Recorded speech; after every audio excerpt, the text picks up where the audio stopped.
আজ জীবনের এমন একটা ঘটনা বলবো যেটা শুনলে তোমরা অবাক হয়ে যাবে আর ভাববে যে আচ্ছা এরকমও হচ্ছে, এরকমও হতে পারে। তো আমি চলে এসেছি কাবেরী তোমাদের সাথে দুপুরের আড্ডা নিয়ে। তো আমি এখন দাঁড়িয়ে আছি আমার ছাদে, আর তোমাদের হঠাৎ করে আমার মাথায় আসলো যে তোমাদের সাথে একটু গল্প করে আসি। আর আমার জীবনের যে সাফারিংসগুলো আছে তোমাদের সাথে আমি শেয়ার করি।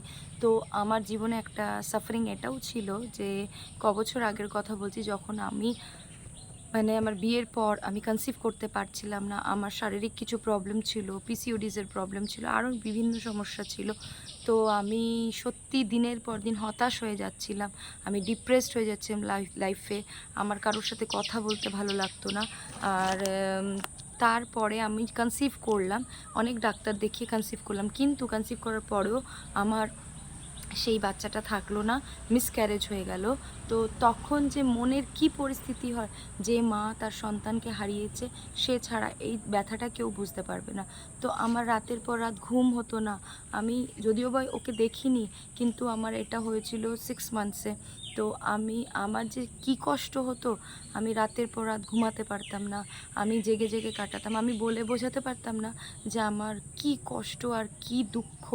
তো আশা যখন একটা মানুষ করে, সেই আশা যখন পূর্ণ হয় না, তুমি ভাবছো যে আমার বাড়িতে আজকে একজন আসবে, তুমি তার জন্য রান্না করেছো, তুমি তার জন্য গুছিয়েছো, এভরিথিং করেছো তুমি তার জন্য, তারপরে যখন তুমি শুনতে পারো যে তার অ্যাক্সিডেন্ট হয়েছে, সে আর পৃথিবীতে নেই, তো তুমি ভাবো সে তোমার মনের খুব আপন লোক, তো তোমার মনের কি পরিস্থিতি হবে। তো আমারও সিমিলারলি তাই হয়েছিল, যে আমি যার জন্য গুছিয়েছি, যার জন্য তিল তিল করে স্বপ্ন দেখেছিলাম, সেই মানুষটা আমার লাইফ থেকে সরে গেছিলো। তো নিজেকে সামলাতে যে কি সমস্যা আর কত দিন লাগে, সেটা যার হয় সেই বোঝে। তো এই সাফারিংসটার কথা আমার মনে পড়লো। কিন্তু যে মা বোনেদের এরকম হয়েছে, তাদের বলি যে তোমরা আশা রেখো, তোমরা এটা ভেবো না যে একবার এরকম হয়েছে দেখে বারবার এরকম হবে। তোমরা খুব সুন্দরভাবে ডাক্তার দেখাও, যেভাবে হেলদি ডায়েট করতে ওনারা বলছেন সেইভাবে নিউট্রিশনিস্ট দেখাও, সব তেমনভাবে করো। করার পরে তোমরা দেখবে অনায়াসে তোমরা ফল পাচ্ছ।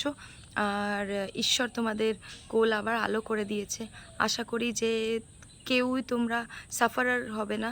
যতটুকু কর্মে আছে সেটুকু তো করতেই হবে, ডাক্তারও দেখাতে হবে। আর সবাই ভালো থেকো। আমার আজ দুটো কন্যা সন্তান। তো আমি ঈশ্বরের কাছে সত্যি খুব কৃতার্থ যে উনি আমাকে দুটো কন্যা সন্তান দিয়েছে। আর আমি এখন দুটো কন্যার মা।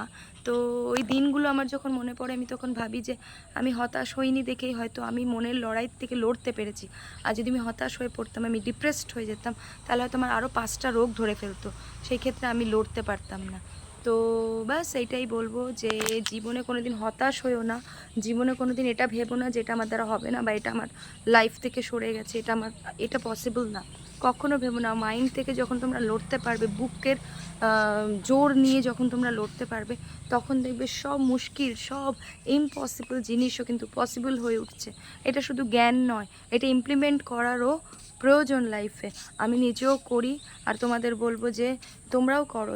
যে মা বোনেদের এরকম একটা প্রবলেম হচ্ছে, তাদের বলি আশা ছাড়বে না। আইভিএফ করাচ্ছ, আশা ছাড়বে না। ট্রিটমেন্ট করাও, ঠিক হবে, ঈশ্বরের নাম নাও, চ্যান্টিং করো, মেডিটেশন করো, নিজেকে খুশি রাখো, যোগা ক্লাস করো, যাভাবে নিজের মন ভালো লাগে তোমরা সেটা করো। আর আশা করি তোমরা খুব তাড়াতাড়ি ফল পাবে। আর ফল পেলেই কিন্তু আমাকে কমেন্ট করে জানিও। আমি কিন্তু একটা মা, আর আমি আশায় বসে থাকবো যে কখন তোমরা এই ভালো খবরটা আমাকে দেবে। তো এখন রাখি, আবার পরে তোমাদের সাথে আবারও নতুন ব্লগে আসবো। ততক্ষণ আমার সাথে জুড়ে থাকার জন্য প্লিজ সাবস্ক্রাইব করো আমার চ্যানেলকে, আর লাইক করো আর শেয়ার করো। আজকে আমার অবস্থা দেখো, আমি না মুখে কিছু পাউডার মাখতে পেরেছি, না কিছু করতে পেরেছি। তো প্লিজ এটা ইগনোর করো। বাই।